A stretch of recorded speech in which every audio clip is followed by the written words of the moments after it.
Arnold est le 7e prince de l'Empire d'Adrasia, mais il passe la majeure partie de son temps à se faire passer pour un aventurier dans les provinces, car il déteste la vie de prince. Mais un jour, il est soudainement rappelé par le majordome de la famille, Sébas, qui l'informe que le général Dominique est décédé. Cette nouvelle attire immédiatement l'attention d'Arnold, qui demande à Sébas s'il pense qu'il s'agit d'un assassinat. Sébas répond qu'il n'en est pas certain, car les informations sont encore très limitées, mais il pense que quelqu'un a orchestré cette affaire, étant donné que très peu d'efforts sont déployés pour retrouver le coupable. Arnold décide de rentrer dans la capitale afin d'enquêter lui-même, mais avant cela, il lui reste une mission à terminer. Il enfile donc son déguisement d'aventurier et part affronter le Minotaure qu'il traquait. En temps normal, il aimerait profiter davantage de ses combats, mais comme il est pressé, il décide d'en finir rapidement. Il lance alors un sort d'antigravité sur le Minotaure. Tandis que la créature flotte de manière incontrôlable dans les airs, Arnold enchaîne aussitôt avec 3 sorts lancés simultanément, la tuant sur le coup. Quelque temps plus tard, Arnold se rend à la guilde pour annoncer la réussite de sa mission. Comme preuve, il apporte avec lui la corne du Minotaure. Les autres aventuriers présents à la guilde sont tous impressionnés qu'il ait réussi à vaincre un Minotaure à lui seul. En revanche, la réceptionniste ne semble pas surprise, car c'est exactement ce que l'on attend de l'un des 5 aventuriers de rang de l'Empire. Arnold dépose ensuite quelques pièces d'or sur le comptoir et annonce qu'il offre une tournée générale à tous les présents, y compris à la réceptionniste. En échange, il demande simplement à bénéficier de la priorité absolue lors de la prochaine mission de très haute difficulté disponible. Une requête de ce niveau étant particulièrement rare, tout le monde accepte volontiers sa demande. Une fois ses affaires réglées à la guilde, Arnold se rend dans une ruelle sombre. Il retire son déguisement d'aventurier, puis ouvre un portail afin de retourner enfin dans la capitale pour s'occuper de cette affaire. À son arrivée, la première personne qu'il rencontre est son jeune frère, Léonard, le 8e prince. Arnold lui demande s'il est vrai que Dominique est réellement mort. Léonard le lui confirme. Il se sent profondément coupable, car Dominique n'a perdu la vie que parce qu'il s'était rangé de son côté. Arnold est le 7e prince de l'Empire d'Adrasia, mais il passe la majeure partie de son temps à se faire passer pour un aventurier dans les provinces, car il déteste la vie de prince. Mais un jour, il est soudainement rappelé par le majordome de la famille, Sébas, qui l'informe que le général Dominique est décédé. Cette nouvelle attire immédiatement l'attention d'Arnold, qui demande à Sébas s'il pense qu'il s'agit d'un assassinat. Sébas répond qu'il n'en est pas certain, car les informations sont encore très limitées, mais il pense que quelqu'un a orchestré cette affaire, étant donné que très peu d'efforts sont déployés pour retrouver le coupable. Arnold décide de rentrer dans la capitale afin d'enquêter lui-même, mais avant cela, il lui reste une mission à terminer. Il enfile donc son déguisement d'aventurier et part affronter le Minotaure qu'il traquait. En temps normal, il aimerait profiter davantage de ses combats, mais comme il est pressé, il décide d'en finir rapidement. Il lance alors un sort d'antigravité sur le Minotaure. Tandis que la créature flotte de manière incontrôlable dans les airs, Arnold enchaîne aussitôt avec 3 sorts lancés simultanément, la tuant sur le coup. Quelque temps plus tard, Arnold se rend à la guilde pour annoncer la réussite de sa mission. Comme preuve, il apporte avec lui la corne du Minotaure. Les autres aventuriers présents à la guilde sont tous impressionnés qu'il ait réussi à vaincre un Minotaure à lui seul. En revanche, la réceptionniste ne semble pas surprise, car c'est exactement ce que l'on attend de l'un des 5 aventuriers de rang SS de l'Empire. Arnold dépose ensuite quelques pièces d'or sur le comptoir et annonce qu'il offre une tournée générale à tous les présents, y compris à la réceptionniste. En échange, il demande simplement à bénéficier de la priorité absolue lors de la prochaine mission de très haute difficulté disponible. Une requête de ce niveau étant particulièrement rare, tout le monde accepte volontiers sa demande. Une fois ses affaires réglées à la guilde, Arnold se rend dans une ruelle sombre. Il retire son déguisement d'aventurier, puis ouvre un portail afin de retourner enfin dans la capitale pour s'occuper de cette affaire. À son arrivée, la première personne qu'il rencontre est son jeune frère, Léonard, le 8e prince.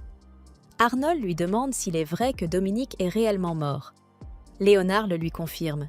Il se sent profondément coupable, car Dominique n'a perdu la vie que parce qu'il s'était rangé de son côté. Arnold est surpris d'entendre cela, car les Kleinert sont une famille noble de grande importance. Il se demande donc pourquoi ils ne se sont encore rangés du côté d'aucune faction. Convaincu qu'il doit y avoir une raison, il demande à Sébas s'il connaît les détails. Sébas lui explique que leur territoire est actuellement envahi par des bêtes magiques. La situation est loin d'être maîtrisée, si bien qu'ils n'ont tout simplement pas eu le temps de s'impliquer dans la lutte pour la succession impériale. Arnold pense alors qu'il serait judicieux de s'y rendre sous son identité d'aventurier, de résoudre leurs problèmes et de leur dire que c'est le prince Léonard qui l'a envoyé. Ainsi, la famille Kleiner se sentirait redevable envers Léonard. Sébas le met toutefois en garde. Un tel plan risquerait de rendre les Kleinert méfiants envers Léonard, car ils pourraient craindre qu'il soit capable de mobiliser un aventurier de rang SS. Mais Arnold estime que ce serait au contraire une excellente chose. Si tout le monde croit que la faction de Léonard bénéficie du soutien d'un aventurier de rang SS, leurs ennemis réfléchiront à 2 fois avant d'agir. Il lui suffit simplement de veiller à ce que personne ne fasse le lien entre lui et son identité d'aventurier, Silver. Il enfile alors sa tenue d'aventurier et se prépare à rendre visite au duc de Kleinert. Avant son départ, Sébas lui adresse cependant un dernier avertissement. La fille des Kleinert est la Blomo, une jeune femme qui a autrefois reçu la mouette bleue des mains de son père. Elle est également d'une beauté exceptionnelle. Sébas recommande donc à Arnold de ne surtout pas céder si elle tente de le séduire. Arnold lui répond qu'il n'a pas besoin de ce genre de mise en garde. Il se téléporte ensuite jusqu'au manoir du duc. Mais alors qu'il s'apprête à entrer, un garde l'arrête devant le portail. Le garde exige de connaître son identité. Arnold répond qu'il est Silver, l'aventurier de rang SS. Le garde refuse pourtant de le croire. Selon lui, si un aventurier d'un tel rang devait se présenter ici, la guilde les aurait prévenus à l'avance. Silver explique alors qu'il agit sur ordre du prince Léonard. Il glisse la main dans sa veste pour sortir sa carte de guilde afin de prouver son identité. Mais le garde l'interrompt avec arrogance et lui ordonne de déguerpir. Pendant un instant, Silver réfléchit à la meilleure façon de contourner cet idiot. Il lui fait remarquer que lui refuser l'entrée revient à insulter à la fois sa personne et le prince Léonard. C'est alors qu'il aperçoit la fille du duc en train de l'observer depuis une fenêtre. Il comprend aussitôt que les rumeurs ne mentaient pas. Elle est réellement d'une beauté renversante. Un simple regard suffit à le déstabiliser complètement, alors qu'ils n'ont pas encore échangé le moindre mot. Silver décide de partir pour le moment et se téléporte au château. Sébus est surpris de le voir revenir si vite, mais Silver lui explique qu'il y a eu un changement de plan. Désormais, au lieu que Silver leur rende visite, ce sera Arnold qui s'en chargera. Puisque ce garde a refusé avec insolence de laisser entrer Silver, alors même qu'il était venu pour les aider, Arnold dispose désormais de tous les moyens nécessaires pour contraindre le duc à conclure un accord. Il faut environ 5 jours à Arnold pour atteindre le domaine des Kleinert, puisqu'il ne peut pas laisser les gens découvrir qu'il est capable de se téléporter. Dès son arrivée, il se rend immédiatement auprès du duc. Le duc lui dit qu'il est heureux de revoir Arnold, car la dernière fois qu'il l'avait vu, celui-ci n'avait que 10 ans. Il lui demande ce qui l'amène dans son domaine aujourd'hui, et Arnold répond qu'il est venu réclamer une compensation. Le duc lui demande de quoi il parle, mais Arnold hausse le ton et lui ordonne de cesser de faire l'ignorant. Il explique que le prince Léo, par pure bonté, avait appris que le territoire du duc subissait une invasion de bêtes et avait décidé de demander l'aide de l'aventurier Silver. Pourtant, le duc l'a renvoyé avec le plus grand manque de respect. En entendant Arnold prononcer le nom de Silver, le duc se lève brusquement, pris de panique, car il reconnaît le nom du célèbre aventurier de rang SS. Il demande si quelqu'un comme lui est réellement venu jusqu'ici, car il n'en avait absolument rien entendu. Arnold s'écrie alors et demande si le duc est en train de le traiter de menteur. Sébas entre alors dans le jeu, jouant le rôle du gentil médiateur. Il dit à Arnold qu'il est possible que le duc ne soit réellement pas au courant de ce qui s'est passé. Il suggère donc de lui laisser un peu de temps pour enquêter sur cette affaire et découvrir toute la vérité. Arnold accepte et le duc quitte la pièce afin de se renseigner sur les faits. Dès qu'il est sorti, Arnold affiche un sourire, car les événements se déroulent exactement comme il l'avait espéré. Un peu plus tard, Arnold entend le duc crier sur son fils. Peu après, le duc traîne son fils dans la pièce afin qu'il présente ses excuses à Arnold. Le duc explique qu'il avait confié à son fils la surveillance de la porte quelques jours auparavant dans le but de lui forger le caractère. Un homme prétendant être Silver s'était présenté, mais son fils l'avait renvoyé sans la moindre cérémonie. Le fils du duc répond que personne ne pouvait s'attendre à voir un aventurier de rang SS apparaître aussi soudainement. Il avait donc pensé qu'il s'agissait forcément d'un imposteur. Mais le duc lui rétorque que cela ne justifie en rien le fait d'avoir refusé. Arnold prend alors la parole et demande au duc comment il compte réparer cette situation, car après avoir subi un tel manque de respect, Silver pourrait ne plus vouloir travailler avec Léonard. Le duc réalise alors la gravité de la situation et propose de donner sa propre vie pour expier ce qui s'est passé. Mais Arnold répond qu'il ne veut ni de la vie du duc, ni de celle de son fils, car cela ne lui apporterait absolument aucun bénéfice. À cet instant, la fille du duc fait irruption dans la pièce et demande à Arnold s'il acceptera leurs excuses si elle s'offre à lui. Le duc supplie Arnold de ne rien faire à Finn, car elle ne sait pas ce qu'elle dit. Mais Finn explique qu'elle a aperçu Silver un instant le jour de sa venue et qu'elle n'a rien fait pour empêcher cette situation de se produire. À ses yeux, elle est donc tout aussi coupable que les autres. Le duc et son fils implorent tous deux Arnold d'épargner Finn et de les punir à sa place, puisqu'ils sont les véritables responsables. Sébus intervient alors et dit à Arnold que, compte tenu de la sincérité de leurs excuses, il devrait peut-être envisager de faire preuve de clémence. Arnold lui demande ce qu'ils sont censés faire si Silver refuse finalement de les aider après ce qui s'est passé.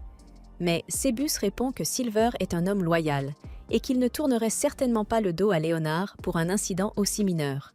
De plus, il est convaincu que Léonard lui-même serait plus que disposé à pardonner au duc et à sa famille, puisqu'il ne s'agissait que d'une erreur de bonne foi. Arnold fait semblant de réfléchir un moment, puis ordonne au duc d'envoyer quelqu'un retrouver Silver, afin qu'il puisse lui parler en leur nom. Arnold et Finn finissent par aller rencontrer Silver. Pour rendre la scène crédible, Arnold crée un double à l'aide de son illusion de type double rouge, qui joue le rôle de Silver tandis qu'il est lui-même présent sur place, de sorte que Finn ne soupçonne jamais qu'Arnold est en réalité le véritable Silver. Il fait jouer à Silver le rôle d'un homme déçu, expliquant qu'il était uniquement venu aider parce que Léonard le lui avait demandé, mais qu'il lui avait manifesté un manque de respect flagrant. Cela dit, il affirme qu'il a toujours le devoir d'honorer la demande de Léonard. Ainsi, si Arnold parvient à obtenir du duc un serment de loyauté envers Léonard lors de la sélection royale, il est prêt à sauver le territoire. Arnold répond qu'il n'a pas encore réussi à obtenir une telle promesse du duc, mais qu'il est certain que celui-ci acceptera de soutenir Léonard si Silver leur vient en aide. Cependant, Silver répond qu'il n'est pas prêt à se fier à la seule parole du duc, car celui-ci pourrait les trahir à tout moment. Tant qu'il n'aura pas signé un contrat contraignant, Silver ne lèvera pas le petit doigt pour les aider. En entendant cela, Arnold baisse la tête et supplie Silver de sauver d'abord le territoire, car si l'on attend davantage, encore plus de vies seront perdues. En voyant Arnold implorer Silver au nom de leur territoire, Finna est profondément émue et se convainc qu'Arnold est un homme véritablement bienveillant. Face à l'insistance d'Arnold, Silver accepte finalement de s'occuper de la mission et d'éliminer les monstres en priorité. Cependant, il dit à Finna qu'il compte sur elle pour convaincre la famille du duc de soutenir Léonard, car sans cela, il n'aurait jamais accepté de les aider. Après cela, Arnold et Finna s'apprêtent à partir. Mais juste avant qu'Arnold ne monte dans la calèche avec elle, Sébus lui confie qu'il est impressionné par le fait qu'il ait réussi à créer une illusion magique jouant le rôle de Silver, car il n'avait encore jamais vu une telle technique. Il ajoute également que le jeu d'acteur d'Arnold était exceptionnel, au point qu'il avait presque fini par croire que toute la scène était réelle. Un peu plus tard, Arnold arrive dans la partie du domaine où l'infestation de slime est la plus importante. Même si chaque slime pris individuellement ne représente pas une grande menace, leur nombre gigantesque rend la situation extrêmement dangereuse. Un groupe d'aventuriers composé de 2 aventuriers de rang A et de 4 aventuriers de rang B avait déjà été envoyé sur place pour gérer la situation. Cependant, ils ne possèdent pas la puissance de feu nécessaire pour détruire le slime mère qui engendre tous ces slimes. Silver ne souhaitant pas se montrer impoli, il leur demande s'ils accepteraient de lui laisser cette mission. Le chef du groupe le reconnaît immédiatement comme un aventurier de rang SS et l'invite à intervenir, admettant qu'aucun d'entre eux n'est assez puissant pour accomplir une telle tâche. Le chef du groupe se sent quelque peu frustré de son impuissance face à cette situation, mais Silver le rassure en lui expliquant que leur présence n'a pas été inutile. Sans lui et son équipe, l'infestation se serait propagée bien davantage. Silver se tourne alors en direction du slime mère, lève la main et lance un ancien sort qui anéantit absolument tout dans cette direction, y compris le slime mère. Il se retourne ensuite vers le groupe et leur dit qu'ils peuvent s'attribuer tout le mérite de cette victoire, car la gloire ne l'intéresse pas vraiment. Après cela, il se téléporte directement dans sa chambre. Il retire enfin son masque afin de pouvoir se détendre. Cependant, à son insu, Fina était justement venue le chercher dans sa chambre. Elle le voit retirer sa tenue et comprend immédiatement qu'il est en réalité Silver.